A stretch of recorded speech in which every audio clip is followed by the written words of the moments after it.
Copyright Clarity, How Fair Use Supports Digital Learning by Renee Hobbs, explanation and highlights by Larrinaga. The book, buy it and read it. There are 5 chapters in the book. It has clear language. It's a great resource for both private and public sectors, references that can be used to help others. And there's an image of the book, and below is a website where you can get more information. Copyright matters for 21st century learning and transformativeness. Copyrighted materials are used by students and educators.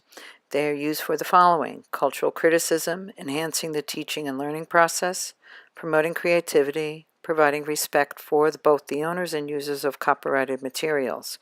Fair use applications is for transformativeness, which is repurposing copyrighted materials as part of the creative process. Educators came to a consensus to create code of best practices in fair use for media literacy in education. Aristotle and Newton, everything old is new again. Both agreed old ideas lead to the creation of new ideas, and both men were ahead of their times. These images are from Wikipedia. What can educators and learners do? Well, educators can do the following. They can make copies of newspaper articles, TV shows, and other copyrighted works and use them and keep them for educational use. Create curriculum materials and scholarship with copyrighted materials embedded in them. Share, sell, distribute curriculum materials with copyrighted materials embedded in them. Learners can use copyrighted materials and works creating new material and distribute their work digitally if they meet the transformativeness standard. It is not carte blanche to copy material and claim it as one's own. Dispelling copyright confusion. Copyright is the owner's legal right to reproduce, display, transmit, or modify the work they have created. Fair use gives users of copyrighted material the ability to access and use the material under some conditions. Teachers are so unsure about using copyrighted material that Hobbs puts them into 3 categories: the see no evil, which is fear of learning more about copyright; the close the door, where students and teachers are discouraged from sharing their creative work with the public; and finally, hyper comply, which are more restrictive on the use of copyrighted materials more than the law mandates. Charts and graphs are not what they seem. There are some websites that have charts and graphs in order to quote-unquote inform educators about the guidelines for copyright use, however, are not legal. They are prepared by lawyers for the publishing and media industries. Hobbs provides clarity and resources one should know about for fair use. And this is a fair logo from Wikipedia. Users have rights too. Transformativeness is the logic behind fair use, if it is educating and being used differently from the original purpose. A great example from the book is the lawsuit of Bill Graham Archives versus Darling Kindersley. Darling Kindersley used an image owned by Bill Graham Archives to illustrate a timeline about the band Grateful Dead. And the image here is from Creative Commons. This is a most famous example of fair use image, which is an image of President Barack Obama when he ran for the first time. Here are some factors to think about with fair use.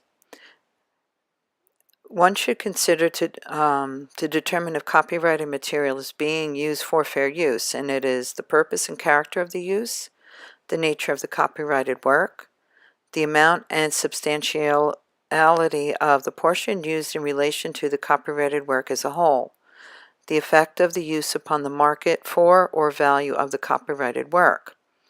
Another tip Hobbs shares is just because media companies set licensing fees does not mean the works cannot be used for one's own project, provided it falls under the fair use guidelines. Fair use in digital learning. Since information is so accessible for students of all ages, copyrighted material will be used in various ways from the original intention. Hobbs points out how educators have been using copyrighted work according to the times in order to enrich lessons and motivate and engage learners. Reasoning process behind fair use. In Copyright Clarity, Hobbs discusses the difference between piracy and fair use of copyrighted work. Hobb provides the readers with steps on how to determine if the material one plans to use falls within the guidelines. And these are some questions one should ask. Does the doctrine of fair use apply to your particular use of copyrighted work? If so, use the copyrighted work freely in your own creative work. If no, then ask permission of the copyright holder. Pay a license fee if needed, or use copyrighted cleared sources like Creative Commons as an alternative selection. Hobbs makes it clear that it is not a free-for-all. Good examples of fair use. Carnegie Mellon had this SlideShare presentation, and this slide states the examples very eloquently. And here is the website below where you could access it. And some of the fair use examples include recorded material, games, films, and artwork. The future of copyright. In this chapter, Hobbs shares some experiences and how the laws need to be improved to encourage the sharing of copyrighted material. Hobbs discusses the different laws in place to protect against piracy, yet make fair use challenging. Hobbs also discusses how technology has changed to make information available, and yet how educators have difficulty accessing materials to build problem-solving and analytical skills. Fair use versus piracy. In fair use, users use the copyrighted material in a different way from the original purpose. Piracy is taking someone's work and sharing with others without respecting the owner of the copyright. Hobbs' three views. Hobbs explains multimedia resources used effectively can build skills for 21st century learning, such as creativity, collaboration, critical thinking, and communication. Interestingly enough, the images in this slide come from Creative Commons. Hobbs has some wonderful suggestions for sharing information. The first one is to create a new model of licensing, meaning some rights reserved, and using Creative Commons, which is an alternate to using copyrighted material. Another one is reclaim fair use with advocacy from communities of practice, which provides accurate and clear information to people wishing to use copyrighted material. And finally, declare copyright unnecessary in a 21st century information economy. The times have changed when it was one person behind an idea rather than a team of people creating the idea, an image, or product. Sharing information. There are many benefits to sharing ideas. They can be built upon and help others improve their lives.